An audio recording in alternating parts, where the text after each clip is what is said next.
മാപ്പിള കലാപം. ഖിലാഫത്ത് മുന്നേറ്റത്തെ തുടർന്ന് മലബാറിൽ 1921 അരങ്ങേറിയ ഹിന്ദുക്കളുടെ വംശഹത്യയാണ് മാപ്പിള കലാപം. ഖിലാഫത്ത് ഭരണം സ്ഥാപിക്കാൻ വേണ്ടി നടന്ന ലഹളയിൽ കാഫിറുകളായി കണക്കാക്കപ്പെട്ട ഹിന്ദു വിശ്വാസികൾക്ക് ഒന്നുകിൽ മതം മാറുക, അല്ലെങ്കിൽ കലാപക്കാരുടെ കത്തിക്ക് ഇരയായി തീരുക എന്നത് മാത്രമേ മുന്നിൽ ഉണ്ടായിരുന്നുള്ളൂ. ഏകദേശം 50,000-ൽ അധികം ഹിന്ദുക്കൾ അന്ന് വധിക്കപ്പെട്ടു. 2000-ലധികം കുടുംബങ്ങൾ മതപരിവർത്തനം ചെയ്യപ്പെട്ടു. നമ്മുടെ ചരിത്ര പുസ്തകങ്ങളിൽ മാപ്പിള ലഹള സ്വതന്ത്ര സമരമായിയാണ് എഴുതപ്പെട്ടിട്ടുള്ളത്. അന്നത്തെ കോൺഗ്രസ് നേതാവായിരുന്ന കെ മാധവൻ നായരുടെ മലബാർ കലാപം എന്ന ബുക്കിൽ നിന്നും ചില വരികൾ നമുക്ക് നോക്കാം.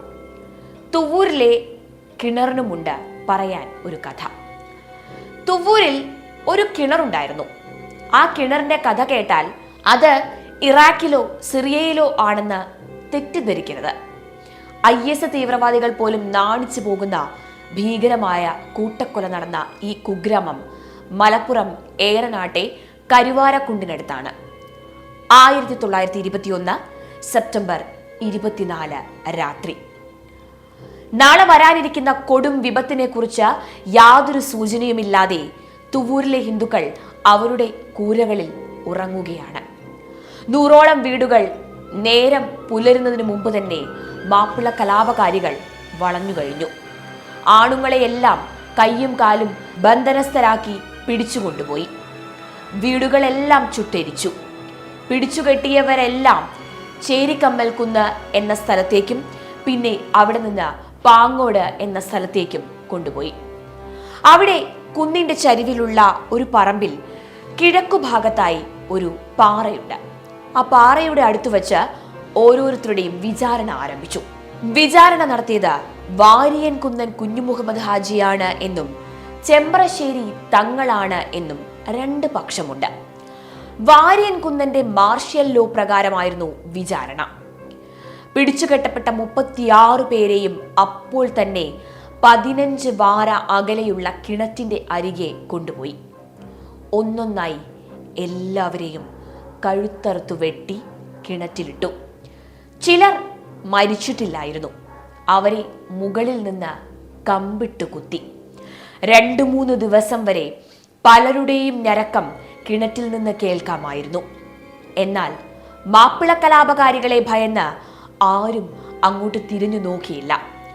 മാസങ്ങൾക്ക് ശേഷം വടക്കേ ഇന്ത്യയിൽ നിന്ന് വന്ന കോൺഗ്രസ് നേതാവ് ശ്രീനിവാസ ശാസ്ത്രിയോടൊപ്പം കിണർ സന്ദർശിച്ച മുൻ KPCC പ്രസിഡന്റും ഖിലാഫത്ത് സമര നേതാവുമായ കെ മാധവൻ നായർ തനിക്ക് 20ഓളം തലകൾ എണ്ണാൻ കഴിഞ്ഞു എന്ന് മലബാർ കലാപം എന്ന തന്റെ പുസ്തകത്തിൽ എഴുതിയിരുന്നു.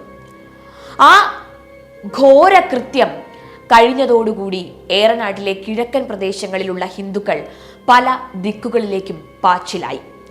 ആഹാരത്തിനു വകയില്ലാതെ കാട്ടിൽ ഒളിച്ചും പട്ടിണി കിടന്നും വീടും കുടിയും വെടിഞ്ഞും എങ്ങോടെന്നറിയാതെ പേടിച്ചരണ്ടുപോയ അഗതികളുടെ അവശതകൾ ഓർക്കുമ്പോൾ ഹൃദയം പൊട്ടിത്തകരുകയാണ് എന്ന് മാധവൻ നായർ പറയുന്നുണ്ട്.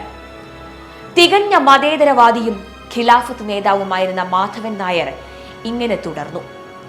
പക്ഷേ അതുകൊണ്ടൊന്നും ഹിന്ദുക്കൾ യാതൊരു പാഠവും പഠിച്ചതായി തോന്നുന്നില്ല.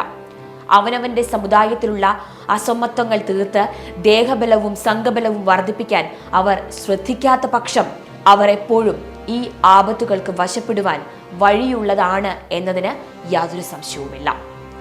മാപ്പിളമാർ അജ്ഞാനത്തിലും അന്ധവിശ്വാസത്തിലും മുഴുകിയിരിക്കുന്നിടത്തോളം കാലം ഹിന്ദുക്കൾക്ക് അവരിൽ നിന്ന് ഇപ്രകാരമുള്ള അക്രമം ഇടയാകുക തന്നെ ചെയ്യും. അതിനാൽ മാപ്പിളമാരെ പരിഷ്കരിക്കാനും തങ്ങളുടെ സമുദായത്തിൽ ബാധിച്ചിട്ടുള്ള ദോഷങ്ങൾ തീർക്കാനും ഹിന്ദുക്കൾ ബാധ്യസ്ഥരായിരിക്കുന്നു. ഖിലാഫത്ത് പ്രസ്ഥാനത്തിന്റെ മുന്നണി പോരാളിയായിരുന്ന കോൺഗ്രസ് നേതാവിന് വരെ ഇങ്ങനെ എഴുതേണ്ടി വന്നുവെങ്കിൽ കലാപം എത്ര ഭീകരമായിരുന്നു എന്ന് നമുക്ക് മനസ്സിലാക്കാവുന്നതാണ്.